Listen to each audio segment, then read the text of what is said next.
प्रिय विद्यार्थियों, नमस्कार।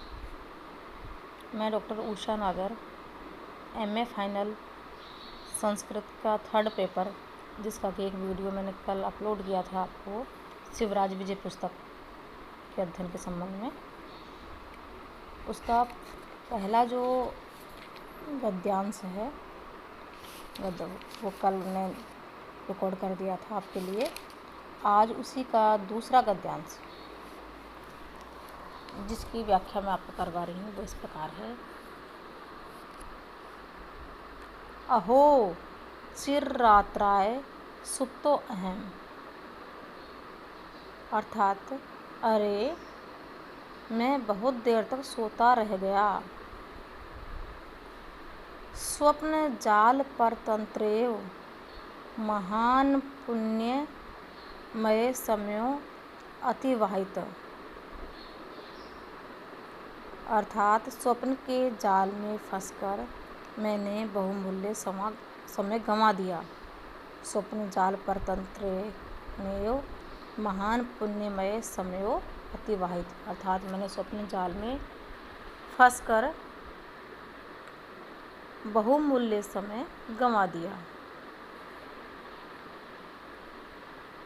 संध्योपासन समयो अस्मद् गुरु चरणानाम, यह तो हमारे गुरु जी के संध्योपासन वंदनादि का समय है। तद संपदि अवचिनोमि कुसुमानि, इसलिए मैं शीघ्र ही फूल चुनता हूँ।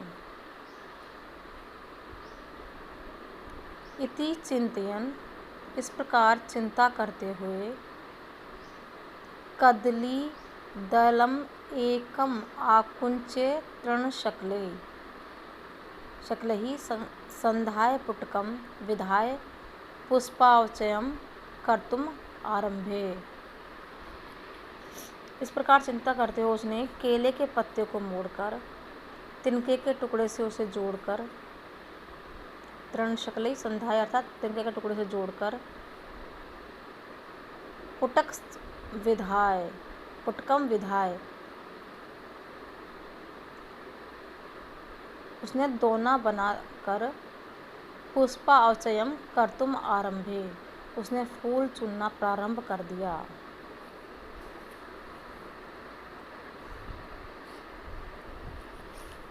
आगे बटुर असौ आकृत्या सुंदरः वर्णेन गौर जटाभिर्ब्रह्मचारी वयसा 16 वर्षदेशीयः कम्बुककण्ठः आयतललाटः सुबाहुर्विशाललोचनश्चासीत्। वह ब्रह्मचारी ब्राह्मण बालक आकृति से अत्यंत सुंदर और गोरे रंग का था। बटुरसौ आकृत्या सुंदर है, अर्थात वो बटु बालक ब्राह्मण बालक आकृति से अत्यंत सुंदर था। वर्णेन गौरः, वर्ण से यानी रंग से गोरा था।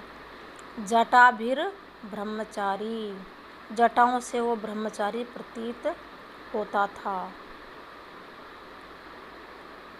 वयसा 16 वर्षदेशीयः, वयसा उम्र से आयु से वो 16 वर्षीय लग रहा था। कम्बुकंठ उसका कंठ शंख आकृति का था। कम्बु माने शंख, कंठ माने गला, उसका जो गला था वो शंख के समान था। आयत ललाट है, ललाट माथा, आयत माने चौड़ा, उसका माथा चौड़ा था। सुबाहुर विशाल लोचनश्च आसीत्, उसकी भुजाएं सुंदर और विशाल थी तथा नेत्र बड़े बड़े थे। सुबाहु यानी सुंदर, विशाल, लोचनश्च आसीत्, भुजाएं बड़ी सुंदर थी और लोचन यानी नेत्र बड़े बड़े थे।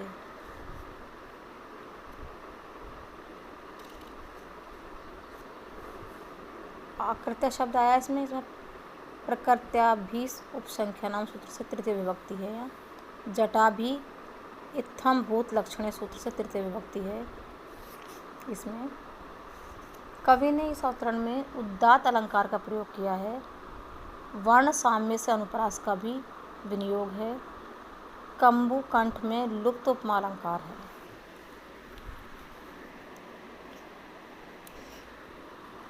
अगला पैराग्राफ हम देख लेते हैं इसका।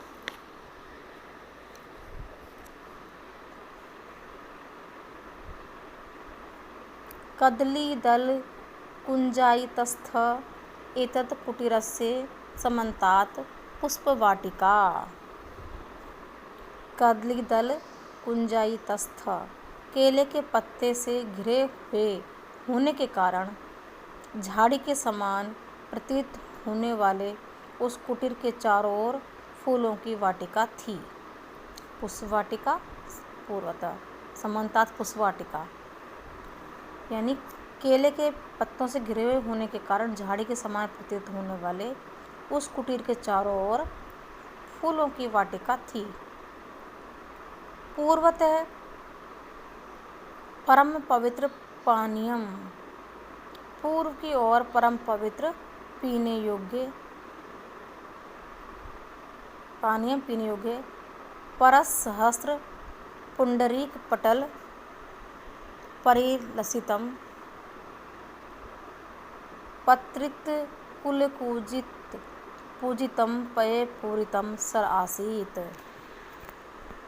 पूर्व की ओर उस कुटिया के पूर्व की ओर परम पवित्र पीने योग्य हजारों श्वेत कमल पुष्पों से सुशोभित पक्षियों के समूह के कूंजन से सम्मानित जल से भरे हुआ तालाब था।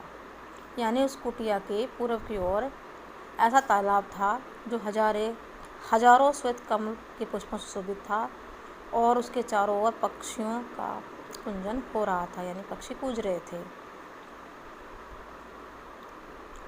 दक्षिणतः चैकौ निर्झर झरझर ध्वनि ध्वनित दिगंतरः। दक्षिण दिशा में एक झरने की झरझर ध्वनि से ध्वनित दिशाओं वाला।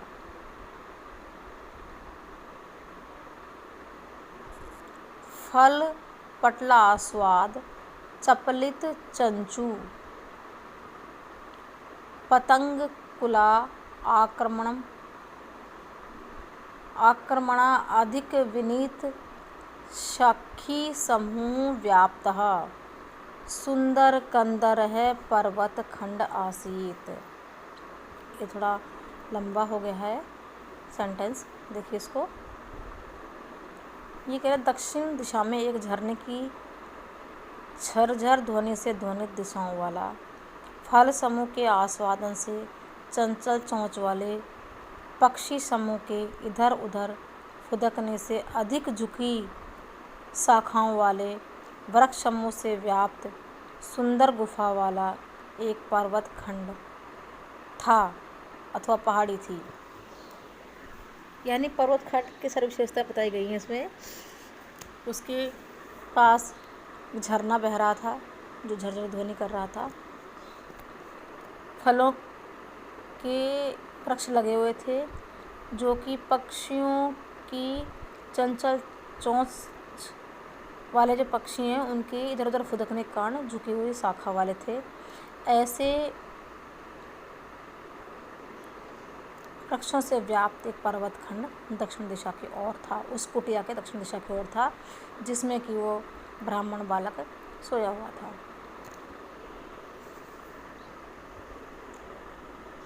इस अवतरण में शब्द साम्य से अनुप्रास कदली दल कुंजायितस्य में लुप्तोपमा अलंकार का विनियोग कवि ने किया है। प्रकृति का सुरम्य वर्णन मनोहारी है, शब्द योजना के आधार पर एक गौड़ी रीति है। आज के इस लेक्चर में इतना ही, अगला कल के लिए होगा।